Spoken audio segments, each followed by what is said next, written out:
solo Khalil ñu àddu dem ci Mamadou Ibra Kane moom nag nee na arrêtons ce PM avant qu'il ne soit trop tard maanaam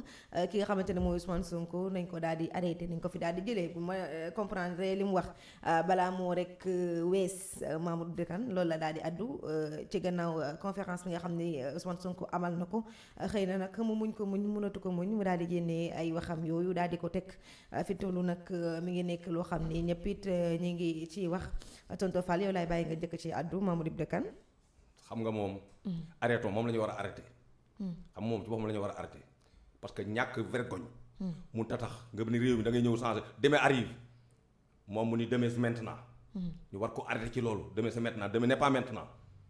demain arrive c'est-à-dire que loolu attendez rek c'est-à-dire que ce problème mooy dafa choisir un mal il a toujours choisi un mal ni mu def moom ba am kii bi na ko wax sénégalais yi nan laa def ëpp ma fi xam-xam ëpp ma fi nobilité ëpp ma fi dara nan laa def ba am ay média ci eeru Macky Sall naan def ba am ko la war a dal li ci def lan laa def ba choisir sama candidat bi xam ni moo gën a mooy ci candidat yi foofu lañ ko doon xaar nan laay def ba jël sama télévision ak sama rajo di ko jox jël benn ancien ex commissaire de police di ko wax muy saaga nit ñi te yi def mun ñu répondre xam li gën a gaaw xeeb yàgg na lu tey xoolal tey boo xoolee lu mel ni Cheikhna Keita exemple ex commissaire Cheikhna Keita il n'est pas un ancien commissaire c'est un ex commissaire Cheikhna Keita man je distingue mën nga distinguer savoir et connaître y a une grande différence ex et ancien beaucoup c'est un ex commissaire ex commissaire boobu Cheikh moom boo xoolee ITV rek lay waxee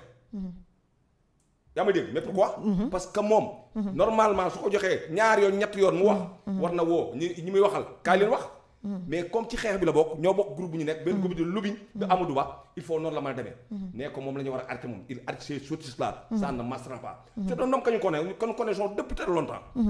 xam nañu ban genre la moom fu tooy mu dal son ami Amadou Ba à 3 amis xanaa mooy 4e bi sax moom Amadou Ba ku ko xam-xam ni climatiseur consolateur ascenseur mooy xaritam moom mu nekk 4e xarit bi fu sedd lu sedd lañu bëgg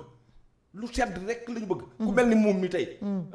demain c'est maintenant nga xam ko dafa yaafus noo waxee demain c'est maintenant parce que yaafus la lii mu wax nii ne arrêté Ousmane Sonko arrêté ban façon arrêté il est trop malin mais il n'est pas doué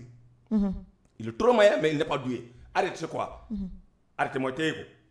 téye leen ko téye ban façon téye na bu ñemee na dem ba bu aller jusqu'au bout arrêté par rapport à quoi qu'est-ce qu'il a fait en tant que parti politique responsable parti politique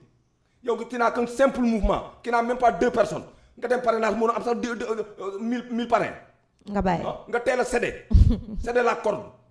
parce que amoo endurance amoo fulla amoo fayda amoo jom sa Sénégal un Sénégalais comme toi nga war a liggéey dem parrainage kenn xamu la Mamadou Ibra Kane ko fi xam dem ba nga yow nga ne yow dama war a nekk président di nax nit ñi ko dëppee nit ñi ba dem nekk candidat mun a am sax 1000 parrains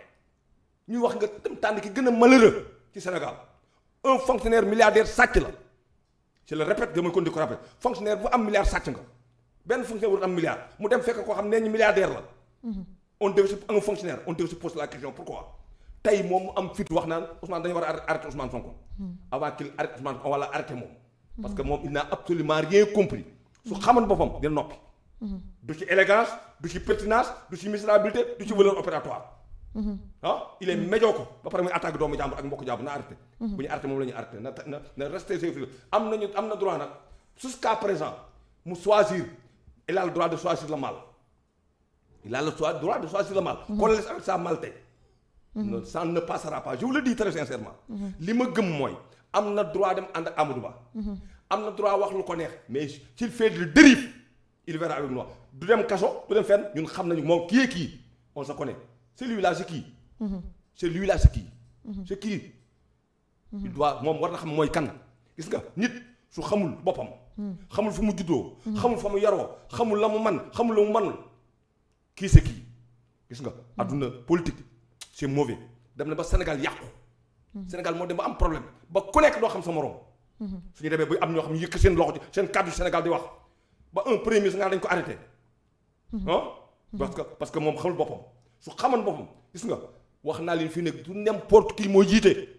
boo ko waxee ngeen am ak problème ak man du n'importe qui lañu soit pour mu jiite mais Mamadou Ibra Kane war a jiite Sénégal lan ah oh c'est dommage je m'arrête là. Khalil ana nan nga jàngatee ay kàddu. bon Mamadou Ibra Kane loolu moom du lu bees ci moom. yàgg na di ko def.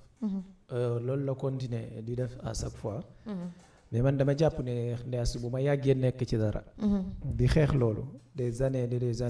ba nit kookoy nga xamante ne tey jii mën naa ne yor benn pouvoir ngay wër ësëkam di wax ci moom di ko critiquer di ko attaquer. te mënoo cee am suite bu baax ba nga xamante ne la nga doon def.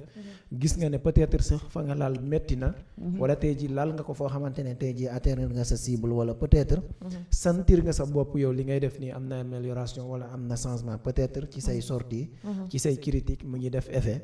boo ci nekkee di ko def ba kooku te saa yoo génnee mu mel ni dafay mën a gën a avancer. ba tey jii ñu gis ko mu nekk au pouvoir nga continuer say critique yooyu. je pense que tey jii waroon na xoolaat taxawaayam. waroon na xoolaat lan lay wax waroon na xoolaat tey jii ay sorteem ci naka la ko mën di defee.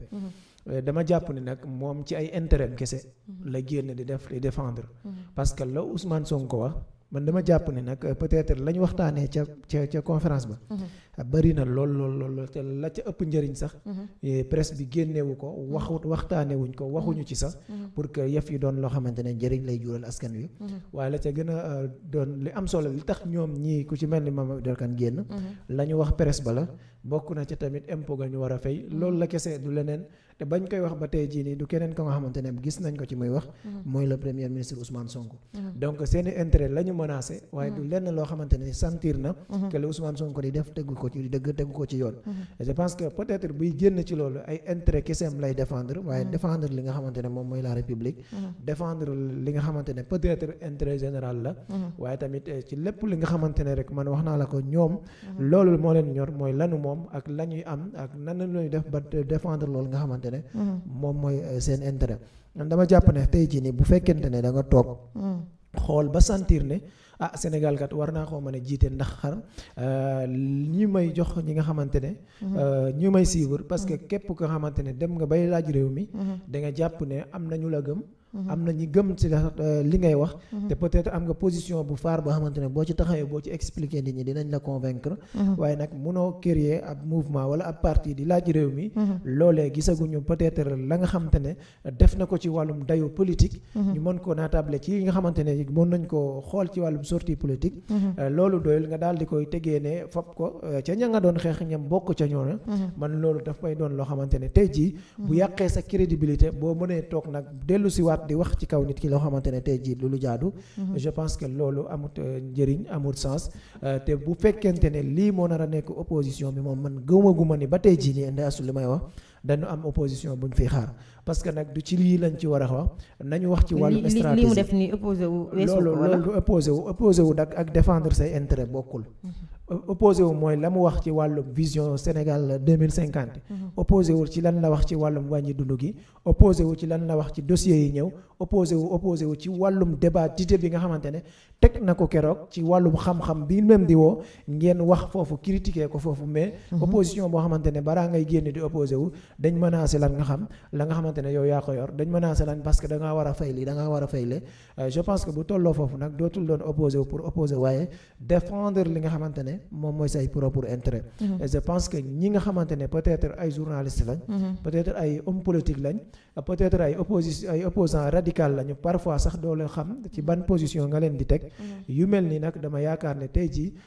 parce que bu fekkante ne woon Sénégal tey jii moo ko ñor la ñuy wax ci wàllum presse dafa waroon tëddee njaaxanaay waaye boobu ba tey gis nga ko saa yu Ousmane Sonko wala li ñu mel bu génnee def sortie ña nga xamante ne dañ koy seetlu rek du ñu wax jàmm ci Ousmane Sonko ñoom ñooy doon les invités ñoom lañ fay woo ñoom ñoo fay waxaat li leen ne moom moo tax ma wax la loolu du opposition waaye tamit wax la neex la waaye défendre say intérêt la dama jàpp ne bu fekkoon opposé la pour opposé la ku mel ne Ousmane Sonko génn na wax lii yow taxaw nga wax lii woowal ña faree ca Pastef am débat boo xamante day contradictoire ñi nangu lii ñi nanguñ lii boo ko defee mu am équilibre mais naka ngay defee à chaque fois kooku bu génnee def ab sorteem ña nga cay woo kooku ña nga cay woo ñu wax ci bi amul benn yoon koo xamante ne bu génnee dana wax lu sedd ci kaw Ousmane Sonko te la mu cay wax rek ñoom ñoo bokk seen zone boobu ñoomi neen la te la nekkoon seen objectif ba tey jii jóguñu ca te mënuñ cee am ndam jot na nag ñu xoolaal seen i position di waxtaan ci ay idée foofu lañ leen di xaar di waxtaan ci xam-xam dem am na ko loolu rek lañ leen di xaar mais xaaruñ leen ci ay attaques yoo xamante ne